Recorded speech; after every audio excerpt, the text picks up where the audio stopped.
Yan, good morning sa inyong lahat mga sir. Boss, vlog lang natin sakya mo ha. Yung humihinga-hinga. Para boss pa 1.6 to sir, no? 1.6? 1.6. So, isi-share ko lang sa inyo mga sir, yung issue ng ating 1.6 ngayon na Toyota Altis na 2003-2004, ganyan. Ito ang issue niya mga sir, yung kanyang idle. So, start natin. Yun. Meron din akong nararamdaman na vibration, sobrang lakas. Kita mo, wala pang aircon yan mga sir. Kung mapapansin nyo yung manubela, oh, hindi siya matining. Ayan, sobrang vibration yung alog nga, oh. So dito mga boss, ano ba nagkukos ng vibration? Maaring may leak tayo sa ignition coil, or maaring may singaw yung ating vacuum. So lalo na aircon ko. Yun, kita mo mga sir, hinga-hinga. Yan. Yun ang issue nito. Yun ang issue nito mga sir. Ayan, oh. Kung makikita nyo mga sir, oh. Yan. Halos mamamatay na yun si makina.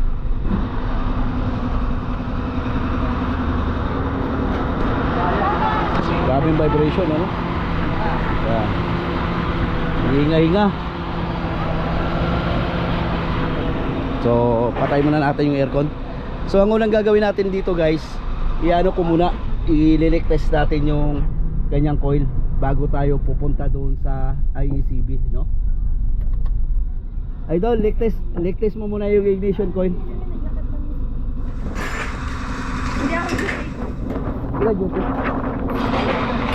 Ayan sila boss, oh. Pakita natin, taga Kabuyaw. Itong Altis na ginagawa natin ngayon, ang sinabi kasi sa atin ng may-ari, papaklining daw siya ng throttle body kasi sobrang bagsak daw yung kanyang idle. So ngayon napansin ko, pag check natin, sobrang lakas ng vibration at talagang bumabagsak nga yung idle niya, pero hindi throttle body ang may problema. Ano yung pangalan mo? Adya kay boss din, yung isa. Pang-leak test mo boss?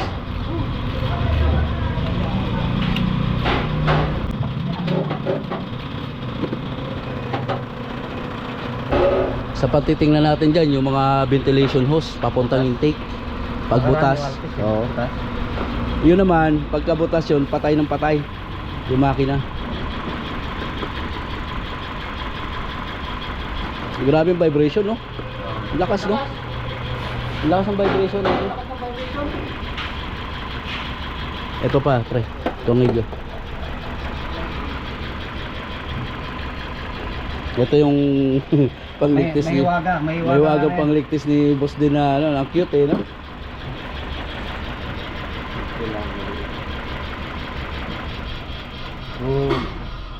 Yun. Patay na agad. Dapat yun, hindi mamamatay yun. Kung kondisyon yung Ayun na. Alalayan mo ng gas, boss. Wala. Walang kuryente. Sa gilid. Walang kuryente, idol. Wala. Patay mo na, idol. Saglit lang, idol. Sa iba naman, walang kuryente yung coil. Wala na yung isa. Buti sana isa lang, sir. Buti sana kung isa lang. Yun, next naman natin i-check yung ignition coil number 2. So lahat po yan, i-check natin isa-isa para malaman talaga natin na kung alin yung may mga misfire or di gumagana ang ignition coil. Yan mga boss. So isa-isahin natin. Ay, may tubig. May tubig, idol. Engine wash. May gripo. Bugaan mo muna, idol. Daming tubig eh. Sus Maria Josep. Ano yan? 1.6 yan, 1.6. Nagpa-engine wash ka ba? Hindi. Dito dumadaan yan, sir. Oh.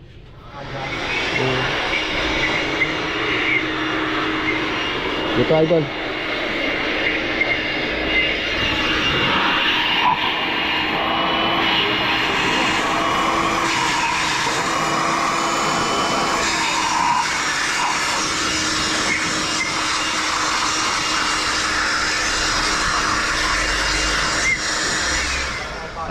goma rito eh. Yung ganyan, Wala oh. Wala na yung goma? Wala. Yung gasket? Ay, patay tayo. Ah, bagay marami naman tayo. Pwede yata Oo. Kaya pinasok ng tubig. Start boss. Wala na yung gasket. Oo, wala na yung gasket eh. Marami tayo dyan. Meron. Ayan o, malakas o. Yun, doon sa gilid, sa gilid. Meron tayo no. May Maraming kuryente. Labas na lawa. May leak.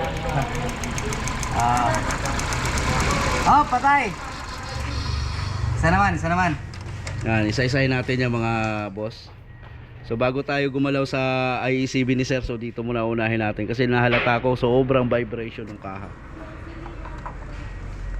Kaya isa rin yan sa dahilan kung bakit bumabagsak yung inyong idle o di kaya nagra-rap idling yung makina.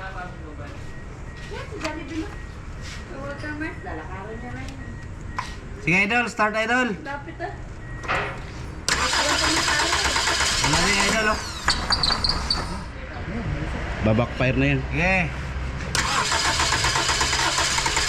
Lapit mo na, ilapit mo na. Wala akong kuryente. Oh, wala. Teka lang ha. Halos dead na lahat, boss. Okay na yan. Ito kasing coil ni Sir, stock. So may gumana man pero naglilik siya dito sa gilid. Ano, ipadala ko na. Palitin na rin talaga yan, Sir. So ipapacheck ko rin yung spark plug, no? Hindi ka bibigyan ng magandang andar niya, boss, pagka ganyan yung kondisyon ng ano. Bukod sa ignition coil na i-check natin, so pinapatanggal ko rin yung spark plug, baka hindi pa nagpalit yung dating may-ari nito kasi nabili lang pala to ni Sir, itong Altis na ito. So i-check na rin natin yung spark plug.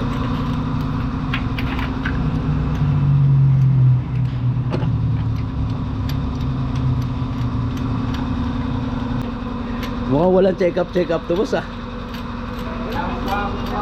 Kuha mo lang ito? Isang buwan pa lang sa'yo?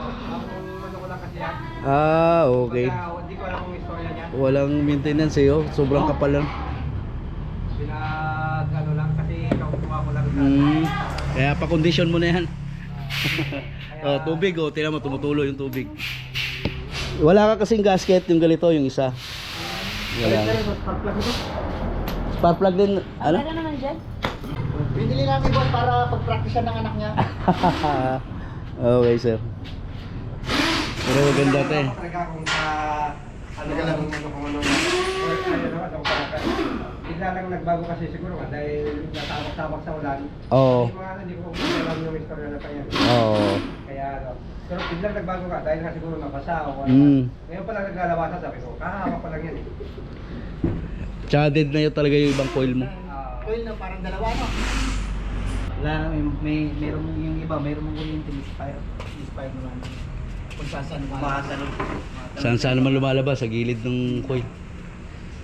Nung, kaya ba, Sabado, pinagawa ko yung kasi nag-stack nga.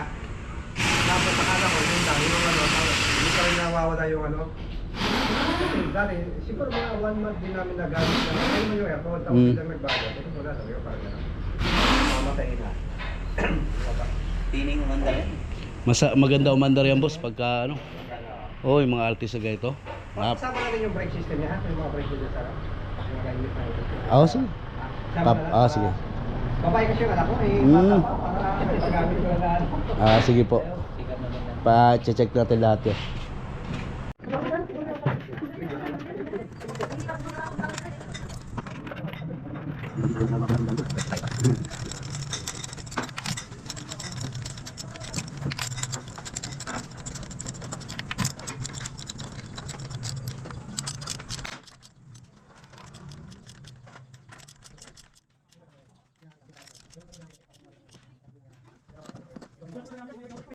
Ayan, sasalpak na natin yung mga bago nating ignition coil. So, 4 na yung pinapapalitan natin mga boss para sabay-sabay na yung bago yung 4 para wala nang maging problema si bossing sa kanyang ignition coil. Start! Dol, pa-start nga, Dol. Start. So, 4 na coil na ang pinalitan natin mga sir.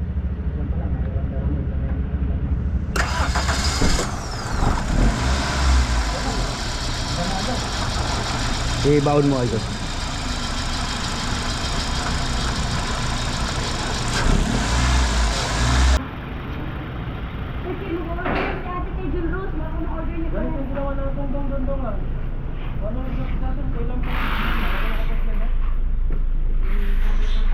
Yon.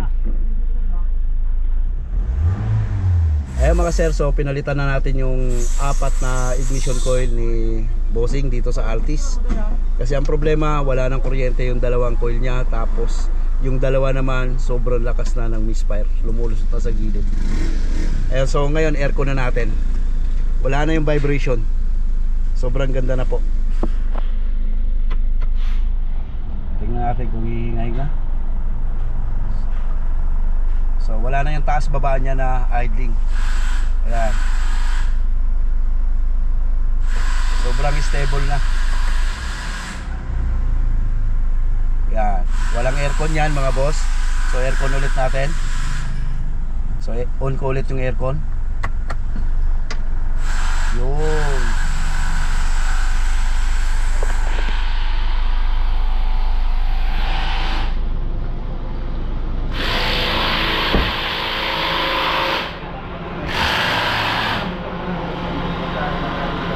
Ayos na sir. Yun lang ang problema, hindi yung IE7. Hindi tayo umabot doon. Oo. Tining na under, no? Wala na yung taas baba.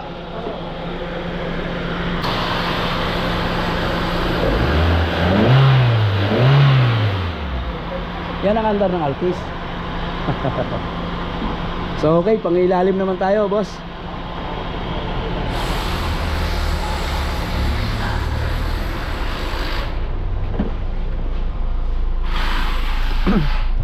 Ayan, mga boss, naka-aircon yan.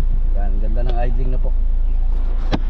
So kanina kasi ang tawag ni boss, tumawag sa atin si sir, papalinis daw niya yung kanyang throttle body o ICB. At sobra daw bagsak ng idling, tapos taas baba.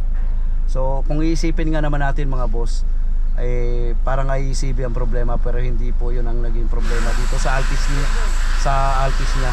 Ignition coil po nagmi-misfire, tapos dead yung 2. So hindi lang po ang hindi lang po ICB ang dapat nating i-check, o di kaya throttle body pagka bumabagsak yung idle natin sa gaytong sasakyan.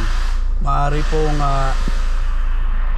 apektado rin yung idle natin pag wala sa ayos yung ating kuryente ng coil tsaka spark plug, no? So gaya na nangyari dito sa Toyota Altis ni boss. So okay, na-solve na natin yung problema dito sa Altis na 2003. Ayun guys, so kung nakapag-share ako ngayon ng konti about dito sa Altis na rough idling, huwag niyong kalimutang i-like and share, subscribe yung ating channel para makapag-share pa tayo sa iba.